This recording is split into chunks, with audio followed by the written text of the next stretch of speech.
Hello friends, मेरा नाम है राकेश शर्मा और 2 दिन की ब्रेक के बाद मैं आप वापस आपके साथ कंप्यूटर सेक्शन लेके आया हूँ। और इसमें आज नंबर सिस्टम जो वेरी वेरी इंपॉर्टेंट है, हर एग्ज़ाम में डिस्कस किया जाता है, वो हम डिस्कस करेंगे। और इससे पहले मैं आपको बता दूं कि अगर आप हमारे चैनल पे नए हैं तो आप हमारा चैनल सब्सक्राइब करें, शेयर करें। और इस चैनल पे आपको कंप्यूटर सेक्शन की कंप्लीट प्लेलिस्ट मिलने वाली है, ठीक है। इससे पहले जितने भी मैंने लेक्चर डिस्कस किए हैं वो सारे आपको इसी सेक्शन पे मिलेंगे, इसी प्लेलिस्ट पे मिलेंगे। चलिए चलते हैं। आज का टॉपिक जो है हमारा नंबर सिस्टम, ठीक है।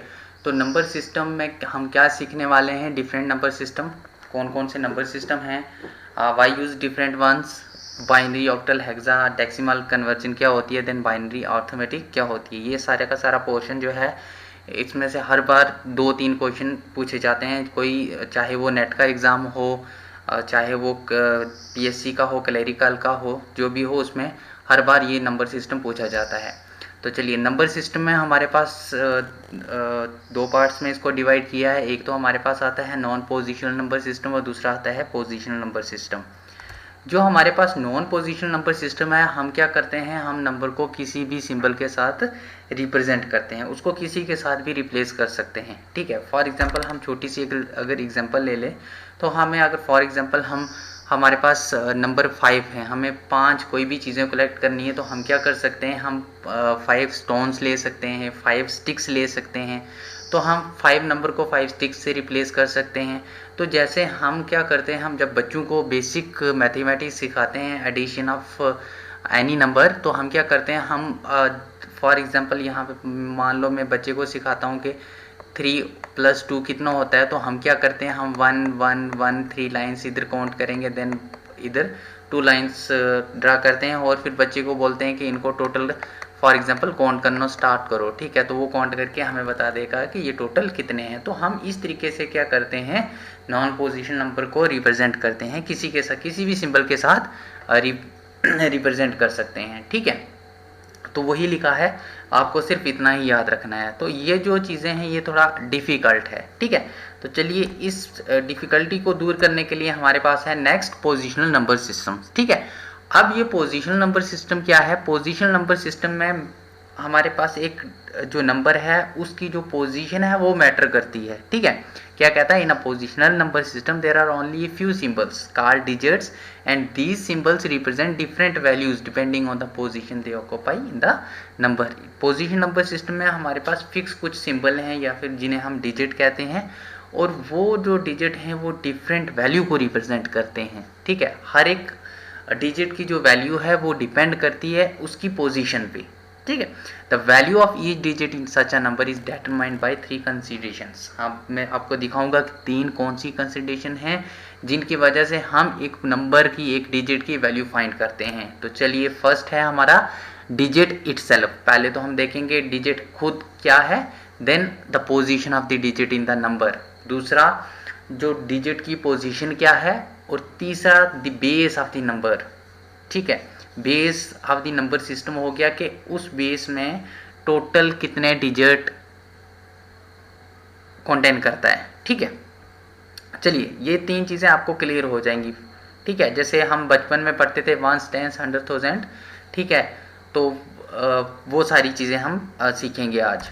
चलिए, तो पोजिशनल नंबर सिस्टम में हमारे पास आता है डेसिमल, देन आता है ऑक्टल, देन बाइनरी और देन हेक्साडेसिमल। तो पहला क्वेश्चन आपसे मतलब बिल्कुल सिंपल सा है, यहाँ से आ सकता है कि जैसे हेक्साडेसिमल 16 है तो वो किसका बेस होता है, या फिर 2 जो है वो किसका बेस होता है, 8 किसका बेस होता है, या फिर जो 10 है वो किसका बेस है। तो या फिर ऐसा भी पूछ सकते हैं कि जो डेसिमल है उसका रेंज कितनी होती है, तो उसकी रेंज, उसका साइज बेस कितना होता है, 10, ठीक है। इसी तरीके से ऑक्टल का पूछ सकते हैं बेस कितना है, बाइनरी का बेस कितना है, हेक्साडेसिमल का बेस कितना है। तो ये सारे जो हैं, मैंने ये लिखा है 10 8 2 16, ये सारे बेस हैं, ठीक है। 10 का मतलब ये है कि हम इस डेसिमल में टोटल नंबर कितने यूज़ कर सकते हैं, 10, और वो यूज़ होते हैं 0 to 9, ठीक है। 0 to 9 हो गए टोटल 10 नंबर, तो उसको हम बेस 10 कहेंगे। इसी तरीके से ऑक्टल है, तो ऑक्टल में हमारे पास टोटल नंबर यूज़ होते हैं 8, और वो होते हैं 0 से 7, ठीक है, कितने होते हैं 0 से 7। देन हमारा आता है बाइनरी, और बाइनरी में हमारे पास 2 ही डिजिट यूज़ होते हैं और वो होता है 0 और 1, या तो 0 यूज़ करेंगे या 1, 0, 1 का कोई भी कम्बिनेशन हो सकता है। चलिए नेक्स्ट आता है हमारे पास हेक्साडेसिमल। तो हेक्सा जो है, हेक्सा का मतलब होता है 6 और डेसिमल हो गया 10, ठीक है, 6 और 10 हो गया 16। तो ये क्या करता है, ये पहले तो आपके पास 0 to 9 एक, देन आपके पास रहेगा A to F, ठीक है, कितना A to F हमारे पास आगे 6 और 0 to 9 आगे 10, ये इसकी रेंज रहेगी। और ऐसा भी हो सकता है कि फॉर एग्जांपल एक नंबर बता दिया, जैसे मैं ये एक नंबर लिखता हूँ 142, ठीक है, तो यहाँ सबस्क्रिप्ट में मैंने लिख दिया फॉर एग्जांपल 8, तो बोलेंगे इसका बेस कितना है, तो इसका बेस जो सबस्क्रिप्ट में लिखा होता है वो बेस होता है, ठीक है। तो ये इसका बेस कितना है, 142 का बेस क्या है 8 है, मतलब ऑक्टल नंबर है ये। तो ज़रूरी नहीं है कि जो मैं ये 4 बता रहा हूँ 10, 8, 2, 16 यही हैं। आपको ऐसा क्वेश्चन भी आ सकता है कि फॉर एग्जांपल 142 है और इसका बेस यहाँ सबस्क्रिप्ट में लिख दिया इन्होंने 5, ठीक है, प्लस 1 5 3 और लिख दिया 6 सबस्क्रिप्ट। तो इसका मतलब ये है कि ये इसका बेस 6 है और इसका बेस 5 है, ठीक है। तो ये जो बेस लिखा होता है उसमें बताता है कि टोटल नंबर वो कितने कंटेन करेगा, और कुछ नहीं है, ठीक है, सिंपली। चलिए नेक्स्ट आता है डेसिमल। तो डेसिमल में हमने पहले ही मतलब डिस्कस किया है कि जो डे टू डे लाइफ में हम यूज़ करते हैं, और उसकी रेंज है 0 to 9 और टोटल डेसिमल होते हैं 10, ठीक है। देन नेक्स्ट आता है हमारे पास, फिर कहता है each position decimal represent a power of the base 10। हर एक जो पोजीशन है वो क्या रिप्रेजेंट करेगी, 10 की पावर, ठीक है। चलिए यहाँ एक डेसिमल नंबर है 1439, ठीक है, क्या है 1439। अब देखिए, अब आपको बताना है कि इसका बेस की पहली चीज़, इसका बेस है 10, क्योंकि ये हमें डेसिमल बोला है तो डेसिमल का बेस ही होता है 10। रेडिक्स बोलें या फिर बेस बोलें एक ही बात होती है, ठीक है। रेडिक्स या बेस इसका कितना है 10। अब हमें बताना है जैसे ये 1 है 4 3 9, ये इनकी पोजीशन कितनी होती है। तो जैसे हमने बचपन में पढ़ा है, जैसे ये होता है वंस, टेंस, हंड्रेड्स, थाउजेंड्स, तो नेक्स्ट होगा 10,000, नेक्स्ट होगा लाख, तो ऐसे चलते जाएंगे। तो हम क्या करते हैं, हम इसको सिंपली ऐसे फाइंड कर सकते हैं। आपको अगर एक छोटा सा ट्रिक बता देता हूँ, जैसे आपको ये फाइंड करना है तो आप इसको 1 मल्टीप्लाई 10 की रेज्ड पावर लिखना है इसको। तो इस 1 के आगे देखो कितने जीरो नंबर कितने हैं, डिजिट कितने हैं, 1 2 3। तो मैं इसकी पावर लिख देता हूँ 10 रेज्ड पावर 3, प्लस फिर ये वाला 4 लिखूँगा यहाँ पे 4, देन मल्टीप्लाई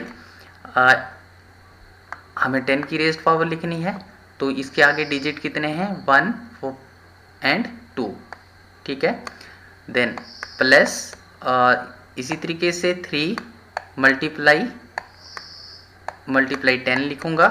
तो अब देखिए इस 3 के आगे कितने डिजिट हैं, एक ही, तो मैं लिखूँगा 1, ठीक है। प्लस आगे हमारे पास है 9 मल्टीप्लाई 10, तो इस 9 के आगे कितने डिजिट हैं, कोई भी नहीं है तो 0, ठीक है। तो ये है सिंपल सा एक मतलब ट्रिक जिससे आप लिख सकते हो कोई भी नंबर की पोजीशन। तो हमें पता है ये 10 रेज़ पावर 3 1000 पे होता है, 100 पे होता है, तो सिंपली आपको याद रखना है ये कि डेसिमल नंबर कौन से होते हैं। चलिए नेक्स्ट आता है ऑक्टल नंबर। ऑक्टल नंबर में हमने सीखा है कि ये 0 to 7 होता है सॉरी 0 to 7, और टोटल इसमें 8 ही डिजिट आते हैं, ऑक्टल मतलब 8। चलिए देन आता है ऑक्टल नंबर को हम वैसे ही रिप्रेजेंट करते हैं, लेकिन हम क्या करेंगे, ऑक्टल में हम जैसे डेसिमल में हम 10 की पावर लिखते थे, ऑक्टल में हम क्या करेंगे 8 की पावर लिखेंगे। जैसे ये नंबर है तो 2058, तो अगर मैं इसको लिखूं तो मैं ऐसे लिखूंगा 2 मल्टीप्लाई 8 रेज़ड पावर 3, क्योंकि इसके आगे 3 नंबर हैं, ठीक है, प्लस 0 मल्टीप्लाई 8 रेज़्ड पावर 2, क्योंकि 0 के बाद 2 नंबर हैं, प्लस 5 मल्टीप्लाई 8 रेज़्ड पावर 1, क्योंकि 5 के बाद एक ही नंबर है। तो इसी तरीके से हम कंटिन्यू करेंगे। तो ये एक कन्वर्जन और ये कन्वर्जन हम बाद में सीखेंगे कैसे होती है, ठीक है। सिंपल आपको मैं इंट्रोड्यूस करवा रहा हूँ नंबर सिस्टम के साथ। चलिए नेक्स्ट आता है हमारे पास बाइनरी नंबर। जो बाइनरी नंबर है वो it works on only 2 state. इसमें 2 ही स्टेट होती हैं, एक ऑन ऑफ। ऑन के लिए हम 1 यूज़ करते हैं, ऑफ के लिए हम 0 यूज़ करते हैं, ठीक है। 1 0 पे काम करता है, मतलब 0 1 भी हो सकता है और 1 0 भी हो सकता है। वो डिपेंड करता है हमारी प्रोग्रामिंग पे, हम उसे कैसे यूज़ करते हैं, ठीक है। तो इसमें हमारे पास 2 ही एलिमेंट होते हैं, एक तो 0 को कंटेन करेगा, एक 1 को कंटेन करेगा, ठीक है। या तो 0 होगा या 1 होगा। यहाँ देखिए फॉरवर्ड स्लैश है, दोनों 0 1 नहीं है, या तो 0 या फिर 1, ठीक है। फिर कहता है दस a number system with 2 elements. हम इसको ऐसे रिप्रेजेंट करते हैं। अब बाइनरी डिजिट, हम बाइनरी डिजिट को एक बिट कहते हैं। जैसे हम डेसिमल में 0 है, 1 है, 2 है, 3 है, 4 है, किसी को भी हम डिजिट बोलेंगे, यहाँ पे हम बिट बोलेंगे, ठीक है। चलिए एक सिंपल सी एक कन्वर्जन है, उसके बाद मैं स्टॉप करूँगा ये, और नेक्स्ट जो वीडियो लेक्चर होगा वो उसमें नंबर सिस्टम में कन्वर्जन कंप्लीट करवाऊँगा, ठीक है। तो इसमें मैंने क्या किया, एक नंबर है, ये बाइनरी नंबर है। जहाँ भी आपको दिखेगा 1 1 0 1 और बेस में लिखा होगा 2, तो इट मीन्स ये क्या है, बाइनरी नंबर। और इक्वल टू अगर करके ऐसे लिखा होगा साइन ऑफ इंटरोगेशन और बेस में लिखा होगा 10, it means you have to convert this binary number into decimal number, ठीक है। समझ आया। तो यहाँ पे जो भी बेस होगा आपने उस पर फोकस करना है, एक चीज़, और दूसरा यहाँ पे देखना है यहाँ पे बेस कौन सा है, आपको किस में कन्वर्ट करना है, ठीक है। ऐसा भी हो सकता है आपके पास 1 1 0 0 1, यहाँ पे बेस 2 है, बाइनरी है, और यहाँ पे ऐसा लिख दिया साइन ऑफ इंटरोगेशन, ये साइन ऑफ इंटरोगेशन है, और यहाँ पे लिख दिया 8। इट मीन्स आपको बाइनरी नंबर को ऑक्टल में कन्वर्ट करना है। तो ये हम सीखेंगे नेक्स्ट वीडियो में, ठीक है। तो हमें सिंपली करना क्या है, जैसे मैंने आपको सिखाया था 1 मल्टीप्लाई 2 की, है ना। हम किसको कर रहे हैं, बाइनरी को कर रहे हैं, तो 2 से करेंगे। 1 मल्टीप्लाई 2 रेज़्ड पावर 3। 3 कहाँ से आया, इस 1 के आगे 3 डिजिट हैं, देखिए 1 2 3। इसी तरीके से फिर नेक्स्ट वाला 1 लिया हमने, मल्टीप्लाई 2 की रेज़्ड पावर 2, तो ये 1 लिया था जब, तो इसके आगे कितने नंबर हैं, 2, ठीक है। तो 2 लिख लिए, इसलिए इसी तरीके से 0 लिखा, 0 मल्टीप्लाई 2 रेज़्ड पावर 1, क्यों, 0 के आगे एक ही नंबर है, प्लस लास्ट 1 लिया, मल्टीप्लाई 2 रेज़्ड पावर 0, क्यों, लास्ट इसके आगे कोई भी नंबर नहीं है। तो अब हम इसको सिंप्लीफाई करेंगे। 2 रेज़्ड पावर 3 हमारे पास 8 होता है, 2 रेज़्ड पावर 2 हमारे पास 4 होता है, और 2 रेज़्ड पावर 1 वो जो है वो 2 होता है, और एनी नंबर जिसकी भी पावर 0 हो वो 1 के बराबर होता है, ठीक है। अब हमने इसको मल्टीप्लाई किया तो 8 आया, इसको मल्टीप्लाई किया तो 4 आया, इसको मल्टीप्लाई करेंगे तो 0 आएगा, ठीक है। किसी भी नंबर को 0 से मल्टीप्लाई करें 0 आता है, देन 1 को 1 से किए तो 1 आया। तो इनको हमने जब टोटल किया तो हमारे पास 13 आ गया, 13। तो ये एक लंबा प्रोसीजर था। तो नेक्स्ट मैं आपको एक शॉर्टकट ट्रिक भी सिखाऊंगा, ठीक है। वो कैसे हम करेंगे, उसको शॉर्टकट तरीके से कैसे करते हैं वो भी मैं आपको सिखाने वाला हूँ, ठीक है। चलिए ओके, थैंक्स गाइस।